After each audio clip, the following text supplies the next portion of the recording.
السلام علیکم ورحمۃ اللہ وبرکاتہ۔ برادران اسلام، آج آپ کی خدمت میں تاریخ اسلام کا ایک بہت ہی عظیم الشان،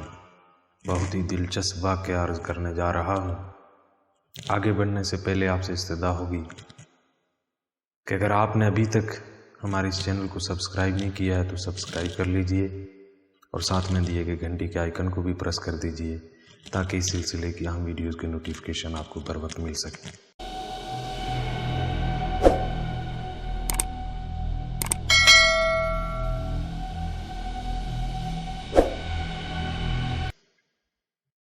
گرامی القدر سامعین، ایک غزوے کے موقع پر اللہ کے نبی صلی اللہ علیہ وسلم نے صحابہ کرام علیہ رضوان سے عرض کیا ہے کہ آج میں اپنی تلوار کسی ایسے بندے کے حوالے کرنا چاہتا ہوں جو میری تلوار کا حق ادا کر دے۔ سیدنا عمر بن الخطاب رضی اللہ تعالیٰ عنہ کھڑے ہوئے کہ یا رسول اللہ صلی اللہ علیہ وسلم، میرے حوالے کیجئے، میں اس تلوار کا حق ادا کروں گا۔ لیکن اللہ کے نبی صلی اللہ علیہ وسلم نے حضرت عمر بن خطاب رضی اللہ تعالیٰ عنہ کے حوالے نہیں کی۔ اس کے بعد حضرت زبیر رضی اللہ تعالیٰ عنہ کھڑے ہوئے اور عرض کیا یا رسول اللہ صلی اللہ علیہ وسلم، میرے حوالے کیجئے، میں آپ کی تلوار کا حق ادا کروں گا۔ گرامی القدر سامعین، یہ دونوں ایسے شمشیر زن ہیں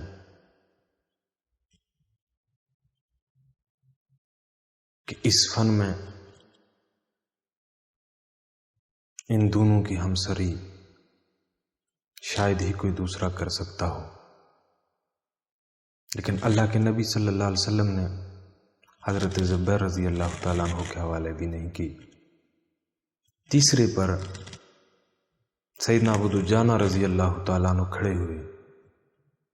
اور عرض کیا یا رسول اللہ صلی اللہ علیہ وسلم،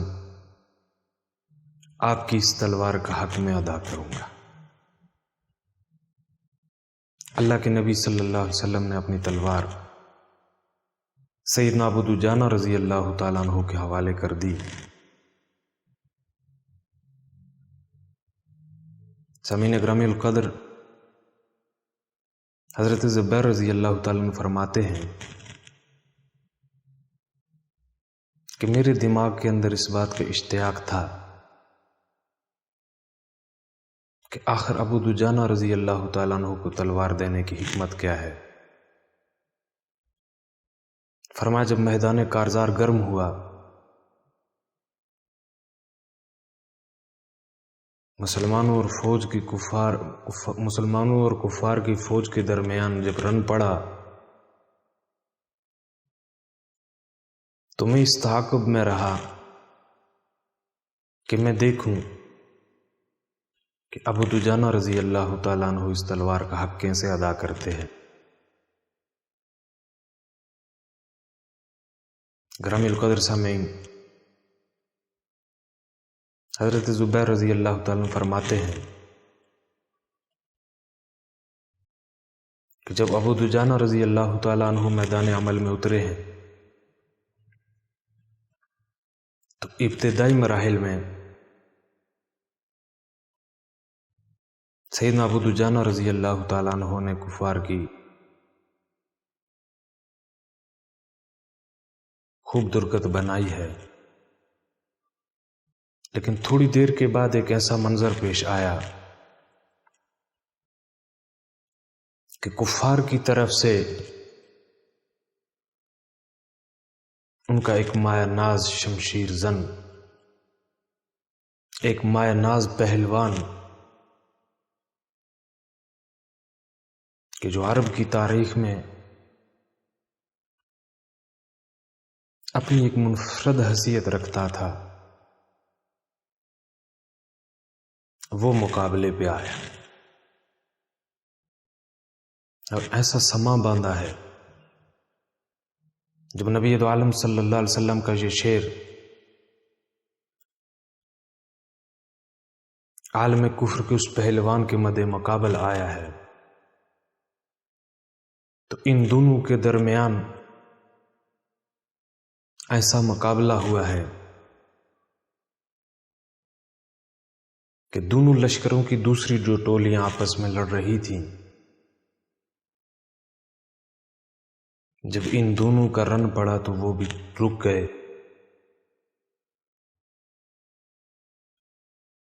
اور سارے لشکر ان دونوں کے مقابلے کو دیکھنے میں ہماتن گوش ہو گئے۔ بہت دیر تک دونوں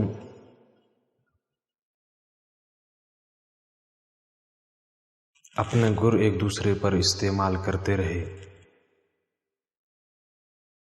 اپنی مہارت کا مظاہرہ کرتے رہے،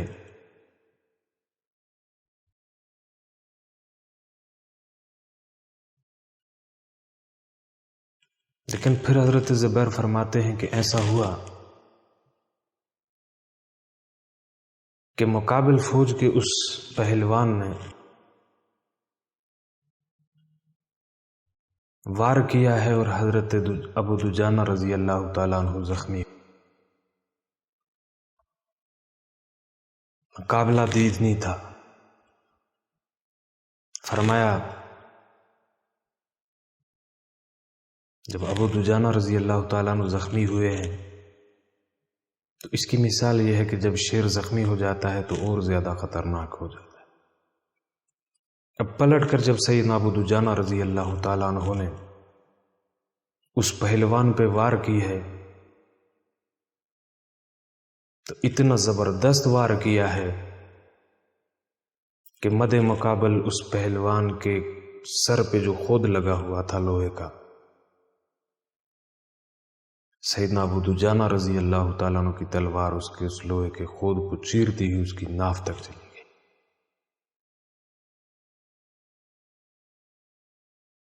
اور وہ وہیں ڈھیر ہو گیا۔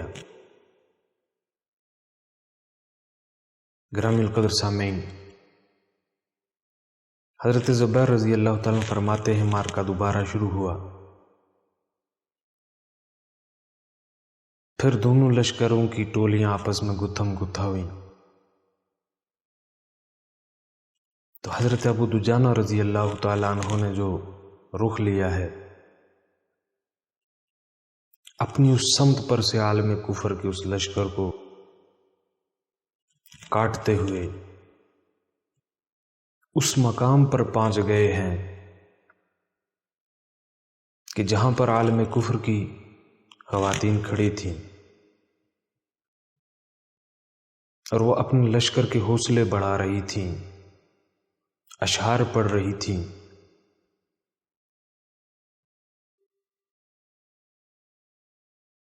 انہیں جنگ پر ابار رہی تھیں، ان خواتین کے قریب پہنچ گئے۔ اب اس لشکر کی وہ جو خاتون لیڈر تھی جو اپنے لشکر کے حوصلے بڑھا رہی تھی، اشعار پڑھ رہی تھی، سیدنا ابو دجانہ رضی اللہ تعالیٰ جب اس کے قریب پہنچے ہیں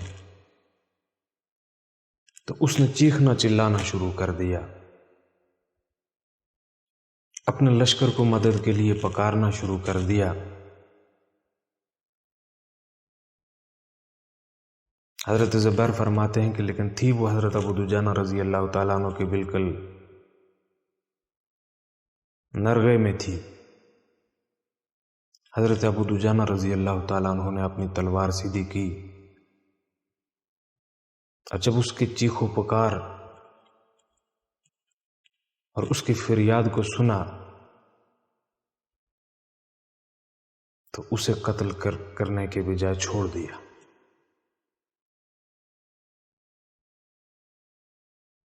جب شام کو جنگ تھمی ہے، سیدنا زبیر رضی اللہ تعالیٰ عنہ فرماتے ہیں کہ میں سیدنا ابو دجانہ رضی اللہ تعالیٰ عنہ کے پاس گیا،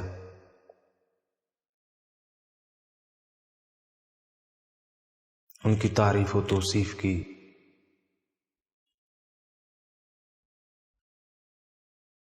انہیں ہدیہ تبریک پیش کیا، لیکن ساتھ میں ایک بات عرض کی